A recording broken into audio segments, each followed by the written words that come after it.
5వ ఆజ్ఞ 6వ ఆజ్ఞ మనం 5 ఆజ్ఞలు పూర్తి చేసుకున్నాం. 6వ ఆజ్ఞ ప్రభు చెప్పిన మాట ఈ రాత్రి అంశము యేసు ప్రభు చోటు ఇవ్వండి, అపవాదికి చోటు ఇవ్వకండి. క్రిస్మస్ టైంలో ఈ పాట పాడుకుంటాం. ఆయనకి లోకంలో జన్మించడానికి స్థలం లేదు. అవన్నీ అంత ఆయనకు అయినా స్థలమేదు. అవన్నీ అంత ఆయనకు అయినా స్థలమేదు. అందరికీ హృదయము యేసుకు చోటేది. అందరికీ హృదయము యేసుకు చోటేది. యేసుకు చోటేది. అవన్నీ అంత ఆయనకు అయినా స్థలమేదు. అవన్నీ లోకంతా అయితే దాన్ని పుట్టడానికి ప్రశ్నించడానికి మరియు తనకి స్థలం లేదు. పడదాం. అవన్నీ అంత ఆయనకు అయినా స్థలమేదు. అందరికీ హృదయము యేసుకు చోటేది. యేసుకు చోటేది. అవన్నీ అంత ఆయనకు అయినా స్థలమేదు.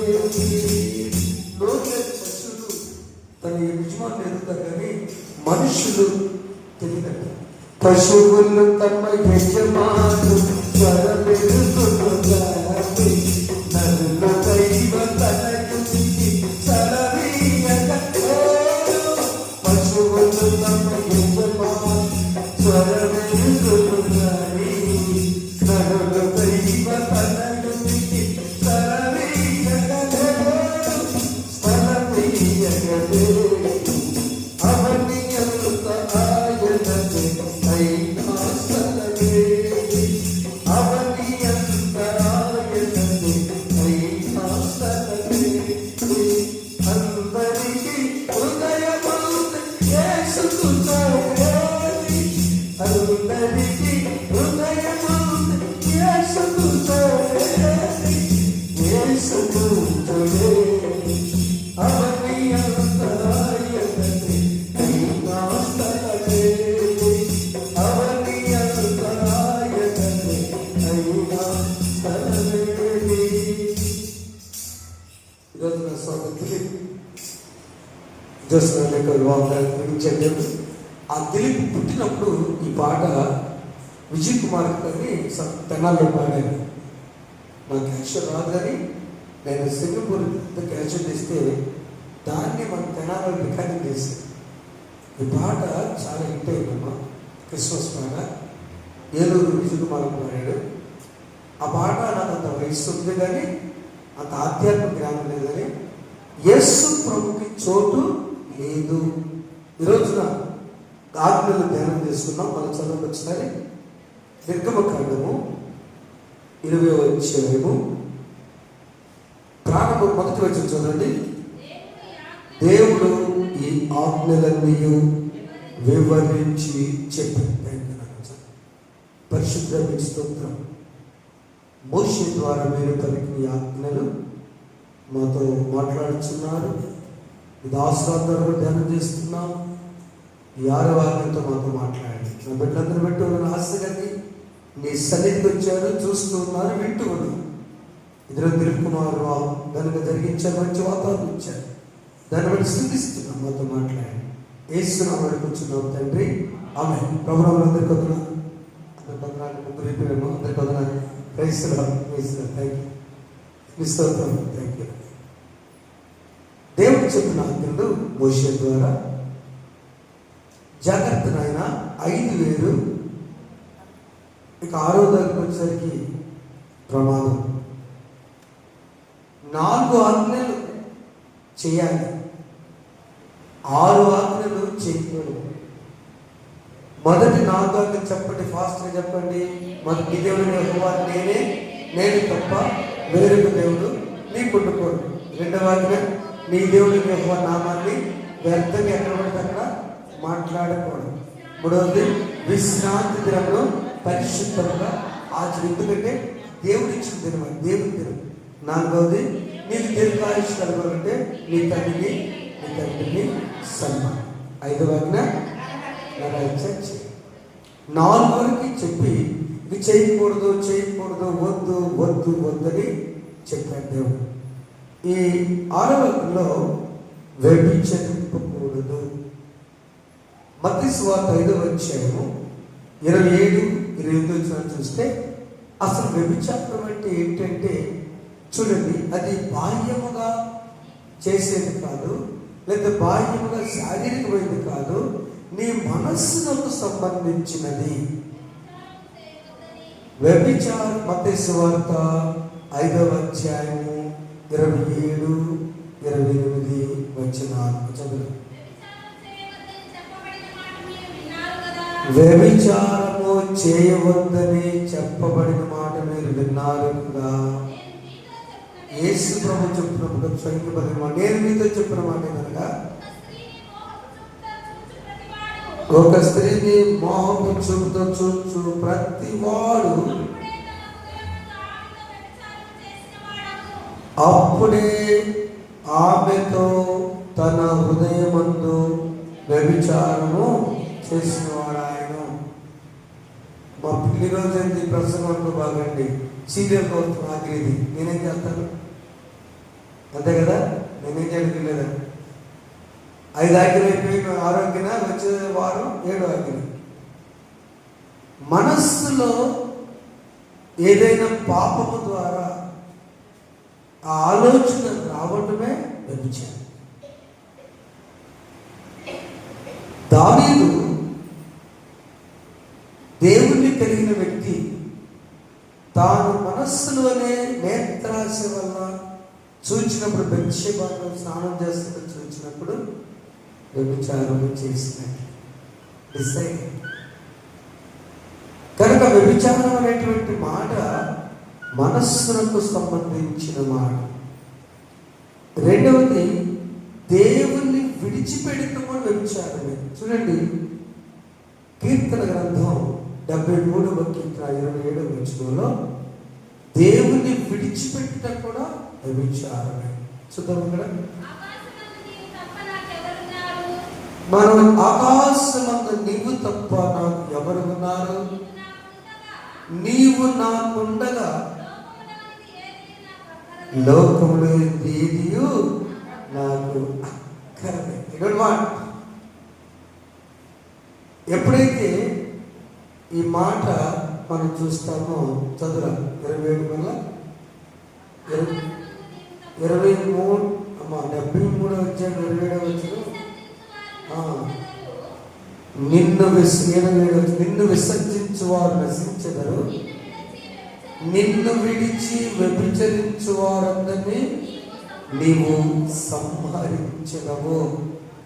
వ్యభిచారం అనగా దేవుడు ఎందుకు చేస్తున్నాడంటే, నీ శరీరానికి నష్టం, నీ మనస్సులో తావు దేవుడికి తావించినట్టు ఇచ్చి ఆ తావుని ఇంకొకరిస్తే సేకరించాం.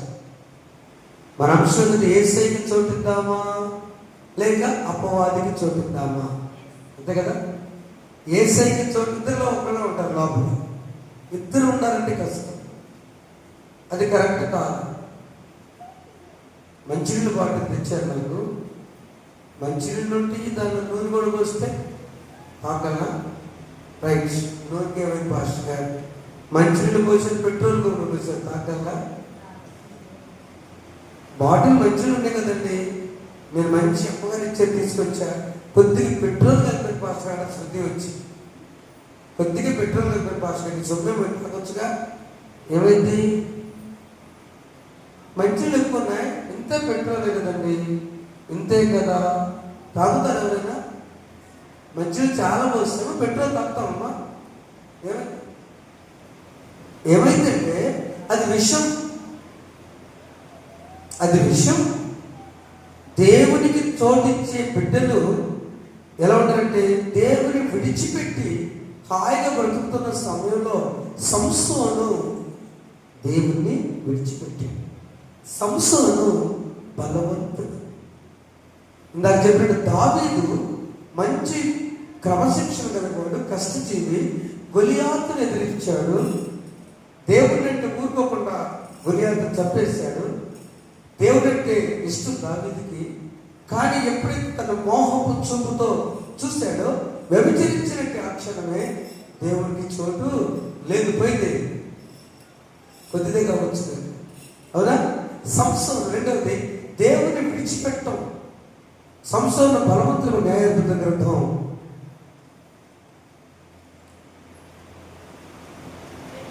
14వ అధ్యాయం చూడు. మొదటి 3 వచనాలు.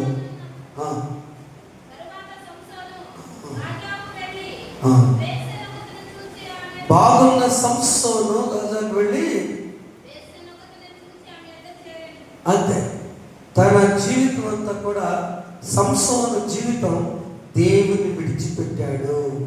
దేవుని విడిచిపెట్టినప్పుడు దేవుని స్థానము దేవునితో జీవించినప్పుడు బలవంతుడు ఉన్నాడు సంసోను. బలవంతుడైన సంసోను ఒక గాడిద ఎముకతో ఎంతమందిని కొట్టాడమ్మా? ఈ మందిని పట్టాడు. ఎంత సంసోను బలవంతుడు! సంసోను బలవంతుడు కాదు, సంసోను ఉన్న దేవుడు బలవంతుడు. చప్పట్లు తెలుస్తూ. హల్లెలూయా. దావీదు బలవంతుడు కాదు, దావీదు జ్ఞానవంతుడు కాదు, దావీదులో ఉన్న దేవుడు శక్తివంతుడు. దావీదు శక్తి చేత కాదనెను, బలముతో ఇది కాదనెను, నా ఆత్మ ద్వారా దీన్ని చేయుచున్నది యెహోవా సెలవిచ్చెను, నా ఆత్మ ద్వారా దీన్ని చేయుచున్నది యెహోవా సెలవిచ్చెను. ఓ గొప్ప పర్వతమా యెహోవావే నటకిపను, ఓ గొప్ప పర్వతమా యెహోవావే నటకిపను, ఎంత మాతృదానము సర్వభూమిక పాలనము, ఎంత మాతృదానము సర్వభూమిక పాలనము, శక్తి చేయబడతాను బలముతో ఇది కాదనెను, నా ఆత్మగా దీన్ని చేయుచున్నది యెహోవా సెలవిచ్చెను, నా ఆత్మగా దీన్ని చేయుచున్నది యెహోవా సెలవిచ్చెను, నా ఆత్మగా దీన్ని చేయుచున్నది యెహోవా సెలవిచ్చెను. కొండలాంటి సమస్య గురించి భయపడిపోక జనబంధులు పెద్ద కొండనుకున్నావా చదును భూమిగా మారేదవో. దావీదు శక్తిమంతుడు కాదు, చిన్నవాడు గొలియాతు శక్తిమంతుడు భౌతికంగా. దావీదు దేవుడికి స్థానం ఇచ్చాడు, దావీదులో దేవుడు ఉన్నాడు, చోటిచ్చాడు కదా. దావీదు తన పాడే కదా, అవని అంత లోకం అంతా నీదనయ్యా ఒక్కడో చూడలేదు. ఈ దావీదు తన జీవితంలో చోటించినప్పుడేమో బలవంతుడుగా శక్తి ఉన్నాడు. దావీదు దేవుని పక్కన పెట్టి పాపాన్ని పెట్టేసరికి దావీదు కృష్ణుడు అంతే. రెండవది సంసోను దేవుని విడిచిపెట్టాడు. బలవంతుడైన సంసోను ఒక వేసేటువంటి పగబట్టి విధానం మీకు అర్థం కాదని చెప్తా. యూత్కి ఇశ్రాయేలుకి ఫిలిస్తీన్కి యుద్ధం జరుగుతుంది. చెప్పండి ఎవరికి? ఇశ్రాయేల్కి ఫిలిస్తీన్ అంటే జపానీస్ లాగా ఉంటుంది, మా పొట్టిగా ఉంటుంది. ఇశ్రాయేల్ బలవంతం అమెరికన్ ముక్తులు ఉంటుంది. ఆ యుద్ధం జరిగినప్పుడు ఈ సంస్థలో ఇశ్రాయేలుడు ఫిలిస్తీన్ చంపేస్తుంటే ఒక పగబట్టి నా వాళ్ళని చంపేస్తాడా, ఇతరులని బలవంతుడిని బలహీనంగా చేస్తే బాగుంటుందని సెట్ చేస్తుంది. ఆ పేరు డెలీలా. ప్రేమించినట్టు నటించి తీసుకుని వచ్చి ఏం చేసిందంటే, ఇక సంసోను అసలు అంటే నాకు ఎంత ఇష్టం, ఇక ఆ ఒళ్ళు ఉండటం అలా చేస్తున్నప్పుడు చివరికి నీ బలమేంటి, ఒక దమడంతో 1000 మందిని చెప్పావు కదా అని సోపు కూర్చుంది. చెప్పలా ఉండదు, చెప్పాడా? ఎందుకు? దేవుడు ఉన్నాడు లోపల. దేవుడిని చోటించినప్పుడు, దేవుడిని స్థానం ఇచ్చినప్పుడు మన సీక్రెట్ బయట చెప్పొచ్చా? మన ఇంటి గుట్టు బయట చెప్పొచ్చా? మన నాన్నగారి గురించి బయట చెప్పొచ్చా? మన అమ్మ గురించి బయట చెప్పొచ్చా? మన చెల్లి గురించి బయట చెప్పొచ్చా? మన అక్క గురించి బయట చెప్పొచ్చా? నాన్న రాగానే మనసు వచ్చి చెప్పిందనుకో, ఎవరి మీద, రంగు మీద, బండు మీద, నాన్న బాధేసేటప్పుడు అమ్మయ్యా అని ఆయన ఉంటుందా, కానీ ఎవరు బాధపడదు. అనవసరం నాన్న కొట్టించాడే, చిన్నపిల్లలు తెలియదు. ఇంటి గుట్టు సంసోను తన బలమేంటో చెప్పాడు. దేవునికి చోటిస్తే చెప్పేవాడు కాదు, దేవుని కలిగి ఉంటే చెప్పేవాడు కాదు, దేవుని విడిచిపెట్టబట్టి. ఓ మై డియర్ శాంసన్, ఏంటబ్బా చెప్పు సీక్రెట్ అనగానే ఏం చెప్పింది? నిరవంతిసువలతో నన్ను బంధించాడు. నన్ను ఎవరు ఆపలేరు. మామూలుగా అయితే మీరు ఆపలేరు, 1000 మందినే కొట్టేస్తాడు సంస్థ. ఎప్పుడైతే సుమతో బంధించాడో నేను బలహీనుడనై అంతే.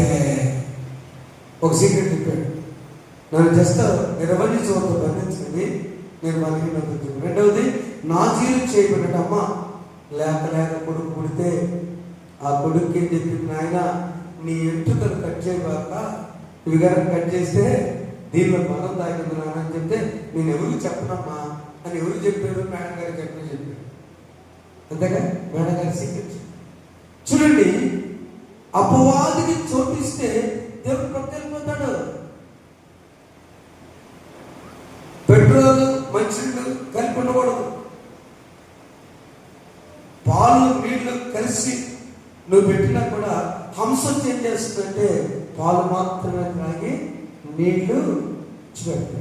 ఒక సరస్సులో ఒక హంస బాతులా ఉంటుంది. కానీ వ్యభిచరించకూడదంటే మోహము చూస్తూ మనస్సులో ఉన్న వ్యభిచారము కారణం అంటే అపవాది లోపల ఉంది, తొలగించబడుగాక. ఆమె రెండవ వ్యభిచారం అనగానే దేవునికి దూరం కూడా విచారమే. దావీదు అలా చేసి దూరం అయ్యాడు, శాంసన్ కూడా అలా చేసి సీక్రెట్ చెప్పాడు. ఇప్పుడు ఏం చేసి మేడం గారు రండి, ఫిలిస్తీన్ వచ్చింది ఇందాక చెప్పాడు కదా, ఫిలిస్తీన్ తరపు ఆమె తెలియక ఇశ్రాయేలు కాదు, పరదేశి, శత్రువు దగ్గర నువ్వు పోయి నువ్వు తలదూర్చావే, నీ సీక్రెట్ చెప్పావే. వెంటనే గుండు చేపించింది సంసోను. బలవంతుడు బలహీనుడు. అయ్యో, నా తల్లి చెప్పిన మాట నేను వినలేక ఈరోజున నా ప్రజలు, నా ఇశ్రాయేలులను నేను కాపాడుకోలేక ఎంత దౌర్భాగ్యుడైపోయినని మనం సంసోను దగ్గరికి ఉన్నాం కదా. వ్యభిచారం అంటే భౌతికమైనది కాదు. వ్యభిచారం అంటే మనస్సులకు సంబంధించినది. రెండు, వ్యభిచారం అంటే దేవుని విడిచిపెట్టుట. దేవుడి లోపం లేకపోతే అపవాది లోపలికి వచ్చి వేస్తుంది. మూడవది, ఎవరంటే దేవుని విడిచిపెట్టి అపవాది స్థానం ఇచ్చిన ఎవరంటే సౌలు. సమయం 1 గ్రంథం 16వ అధ్యాయం. సౌలు దేవుడు ఉన్నంత కాలంలో మహారాజుగా ఉన్నాడు. దేవుడు విడిచిపెట్టినప్పుడు సౌలు రాజ్యానికి కూడా సమస్య వచ్చింది. నా ప్రియమైన దేవుడు వెళ్ళారా, దేవుడి రోజున అడుగుచున్నాను, యేసు ప్రభువు చోటిద్దామా, అపవాదిని చోటిద్దామా? ఆది కాండములు మన పెద్దలైనటువంటి వివాహాల్లో చెప్తాము. ఆదాము ఆది కాండం చూడండి, ఇప్పుడు వచ్చాము. ఆదాము మొదటి వచ్చిన 7 వచనాల్లో చోటు ఎవరిచ్చారంటే అపవాదికి చోటు ఇచ్చారు. సాతను శోధనలధికమైన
దావీదు మోహంతో చూశాడు, దేవుడికి చోటు కూడా.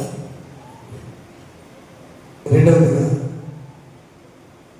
ఆయన బలవంతుడైన సంస్థను వ్యభిచారం చేసి దేవుడికి దూరం అయిపోయి అనవసరంగా పాచిపోయింది, నష్టపోయింది. దేశం నష్టపోయింది, సంస్థ ఫ్యామిలీ నష్టపోయింది, సంస్థ తల్లి యొక్క ఆ ఆజ్ఞ కూడా నష్టపోయింది.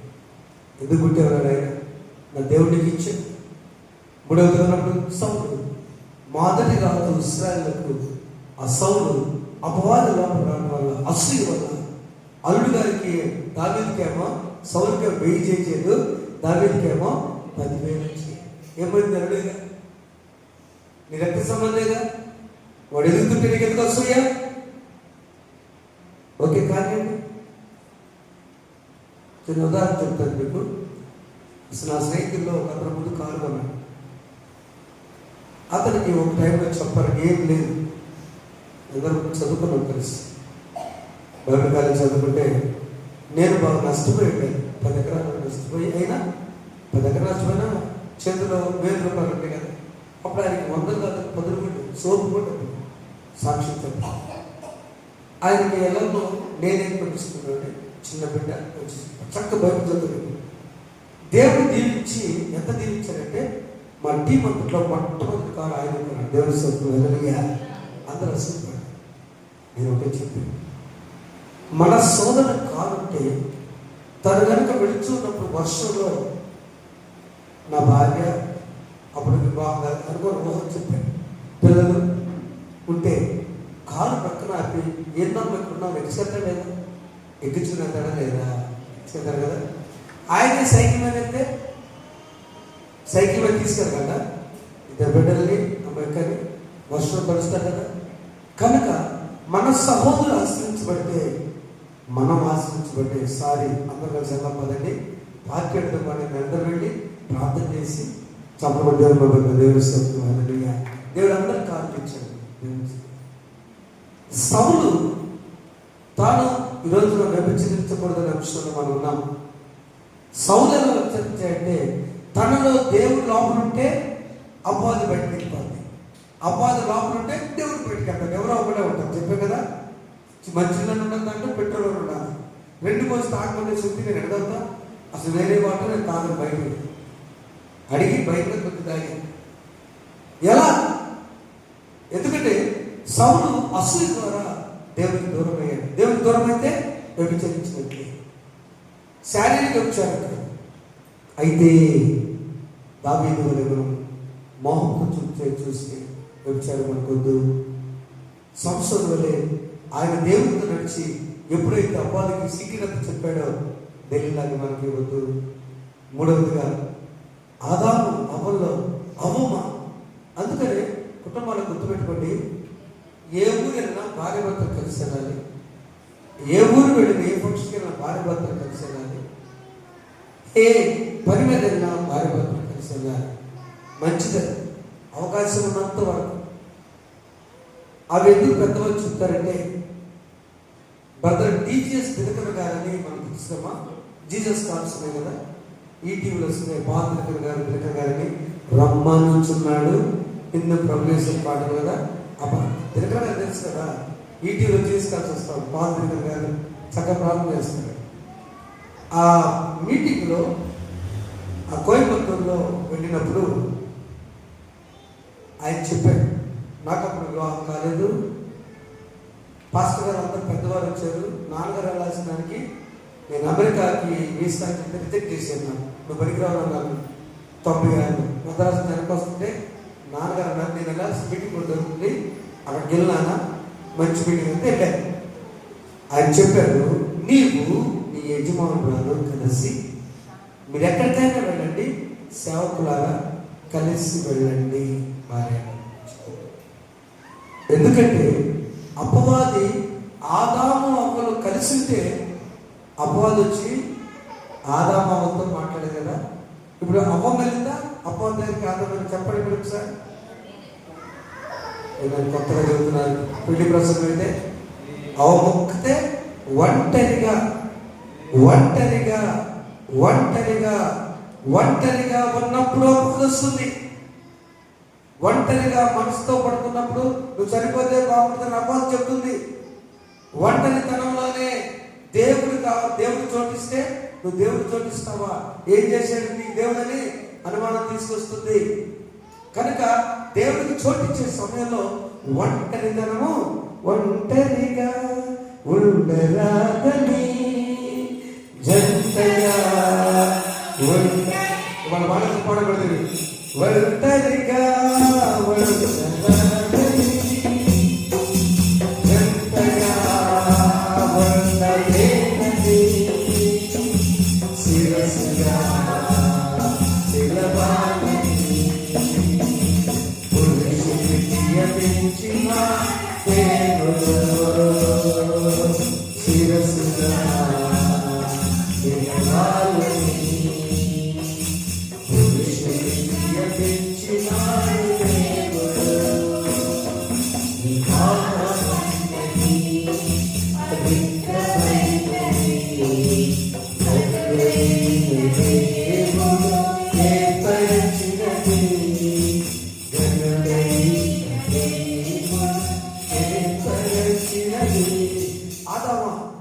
ఒంటరితనాన్ని చూసి నేను గమనిస్తే అపార్థానికి వెళ్ళేటప్పుడు ఆమె అపార్థానికి వెళ్ళేటప్పుడు గమనించలేదా?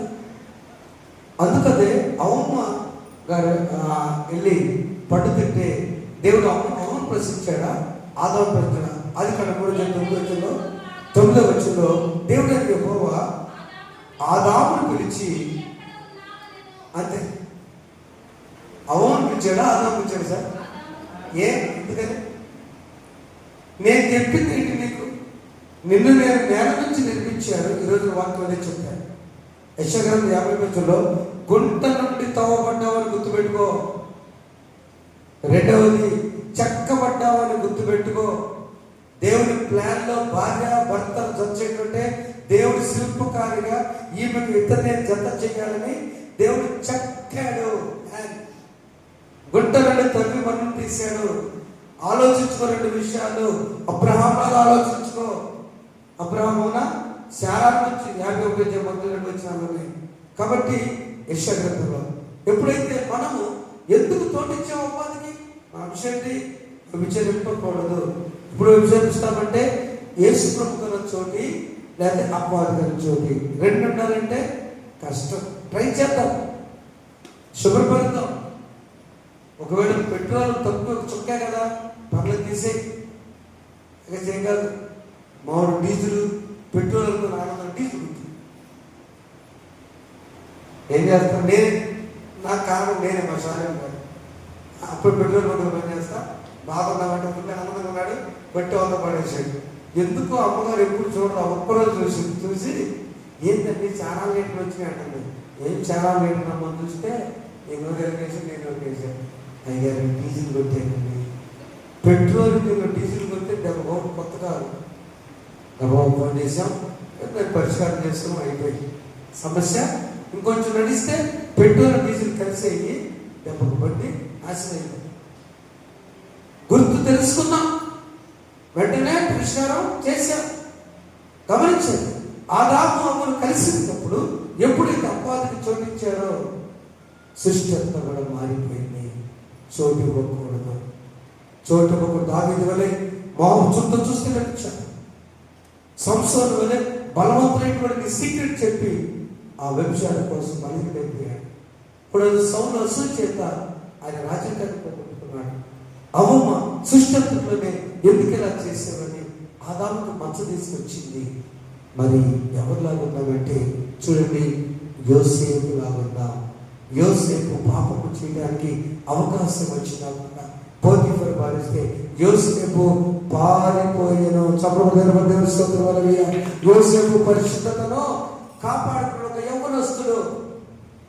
రెండో వ్యక్తి యోబు భక్తుడు. చూడండి, యోబు గ్రంథం 6వ అధ్యాయంలో 6వ వచనంలో ఆయన అంటూ ఉన్నాడు, యోబు భక్తుడు తన కష్టకాలం వచ్చినా తన శ్రమలు వచ్చినా చదువునన్నా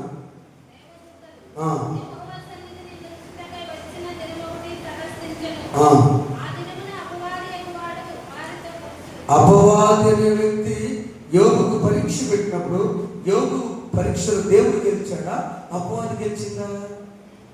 ఏదో మాట చెబుతారు, యోబు శ్రమలు ఎప్పుడైనా నిందించాడా? లేదు. అంటే ఎవరున్నారు లోపల? ఎవరున్నారు? యేసుకి దేవుడే ఆయన హృదయం అన్నాడు. ఎన్ని బిడ్డలు చనిపోయినా, ఆస్తి పోయినా, అంత పోయినా కూడా యెహోవా ఇచ్చెను, యెహోవా తీసుకున్నాడు. యోబు గారు చప్పట్లు కొట్టారు గట్టిగా. మీ జీవితంలో ఎప్పుడైనా సమస్యలు వచ్చినా కూడా యేసు ప్రభువుకు చోటిచ్చిన వ్యక్తి నిందించడం. కానీ ఏమైంది నాకు కష్టకాలం వచ్చినప్పుడు నాకేమైంది? మనం పాడే కదా, నీ దయలో నీ కృపలో కాచితివి గత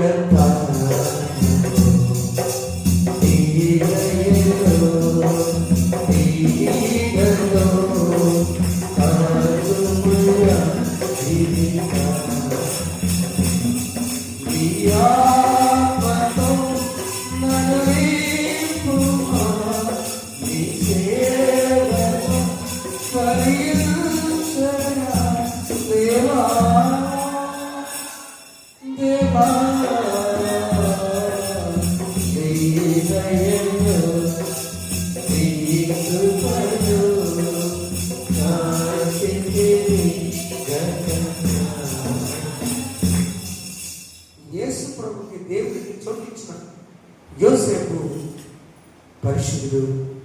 యోసేపు దేవుడు దీవించాడు. హల్లెలూయా. అన్నదమ్ములందరూ యోసేపు గట్టి తెలుసుకుంది. హల్లెలూయా. దేవుడికి చోటిస్తే దీవించబడతాం. రెండవది, యోబు శ్రమలైనా ఏనాడు నిందించకుండా దేవుడికి చోటించాడు కాబట్టి యోబు లాంటి భక్తులు ఎవరు లేరు. ఎంత పోగొట్టుకున్నాడో చివరి అధ్యాయంలో రెండంతల దేవుడు అతను ఆశీర్వించను. దేవుని స్తోత్రం. దేవుడు నిన్ను ఆశీర్వదించిన దాకా ఆమె ఎక్కడ కూడా నీ సమస్యలు, నీ కష్టకాలంలో కూడా యేసు ప్రభు చోటిద్దాం. మూడవదిగా, ప్రభువే పాఠం చేసేది అపవాది నుంచి శోధించినట్టుగా అపవాది వెళ్ళిపో అని చెప్పి ప్రభు దేశీయుడే రాత్రి వ్యభిచారం తక్కువ రోజు ఆత్మ మీద మనం లోపల పెట్టుకున్నాం. ఏసై ఉన్నాడా? లేదా ఏసై నెట్టి వేసి అపవాదం ఉన్నాడా? ఏసై నెట్టి వేస్తే అపవాదం మనం పరిపాలన చేస్తాం. లేదు, అపవాదం అనుకుంటే ఏసై లోపల ఉంటే కొద్ది కష్టమే. యోసేపుకి నిండొచ్చి జైల్లో వేసాడు కదా. అయినా దేవుడు విడిపించి అద్భుతంగా ఆ ఇంట్లోనే గవర్నం చేశాడు రాజ్యానికి. యోగ భక్తులు కొన్ని శ్రమలు ఉన్నాయి, దేవుడిని లోపల ఉంచుకుంటుంటే. అయితే కష్టకాలం కొద్ది కాలమే కానీ శాశ్వత కాలం ముందే. ఒక్క మాట చెప్తారు మీకమ్మ. యోసేపు 17 ఏళ్ళప్పుడు ఆయన గుంట్లో కొట్టి అమ్మేశాడు. ఆయన 13 ఏళ్ళు బాగా కష్టాలు పడ్డాడు.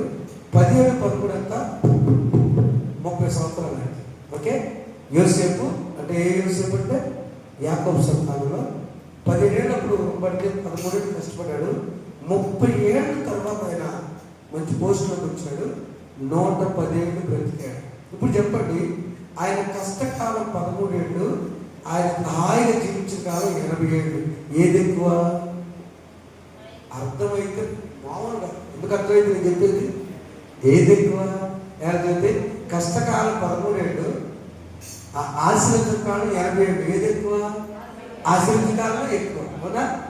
కనుక నీ శ్రమలు, నీ కష్టంలో బాధలన్నీ ప్రభుత్వం ఉంటే ఒకడు అతను కనుక అప్పుడు కనుక వ్యభిచారం చేస్తుంటే అతని చరిత్ర జీవితంలో బైబిల్లో ఉండేది కాదు. నీ కష్టం, నీ బాధ, నీ శ్రమ ఏదైనా ప్రభు కోసం ఆయనకు చోటిద్దాం, ఆయనకి స్థానం ఉందాం, ప్రభువులో ముందుకు సాగుదాం. అయ్యా, ఈ ఆజ్ఞ వ్యభిచరించకూడదంటే మొదటిది మోహము చూపు, రెండవది దేవునికి దూరం అవటం వచ్చా. దేవుడికి దూరం కాకూడదు అయ్యా, నా బిడ్డకు దూరం కాకూడదు ప్రభు అని ప్రార్థన చేస్తుంటాం. మూడవదిగా నాయన ఇదిగో నేను ఖచ్చితంగా నీకు చోటిస్తానని ప్రార్థన అలా నటించడు. పరిశుద్ధాత్ముడు మనకు సహాయం చూడగలగా ఆ వచ్చిన ప్రార్థన మీకు చేస్తుంది. పరిశుద్ధ మీకు చోటించిన వరకు చేయండి. అపవాదికి చోటు బాగుంటున్నా సంశోధించిన స్థితి దావీదిచ్చిన తండ్రి నష్టపోయి పశ్చాత్తాపం తెలుసుకున్నాడు. నీకు స్నేహితుడు ప్రభావ మేము నీ పశ్చాత్తాపంతో నీకు దగ్గరై వారిగా చేయండి. సంవత్సరం పశ్చాత్తాపడ అవకాశం లేదు ఆయన. నా దేవా, శ్రమలు వచ్చినటువంటి యోసేపు కష్టకాలంలో వ్యభిచారం చేసే అవకాశం వచ్చిన పరిశుద్ధతను కాపాడుకున్నాడు. ఆనాడు పండిస్తున్నారు, ఆశీర్వదించారు, దీవించారు. 80 సంవత్సరాలు ఆశీర్వాదం చేస్తున్నారు. కష్టాలు పడి యోగులు ఆశ్రయించగలుగుతున్నారు. మా కష్టాలు తొలగించి సహాయం చేయండి.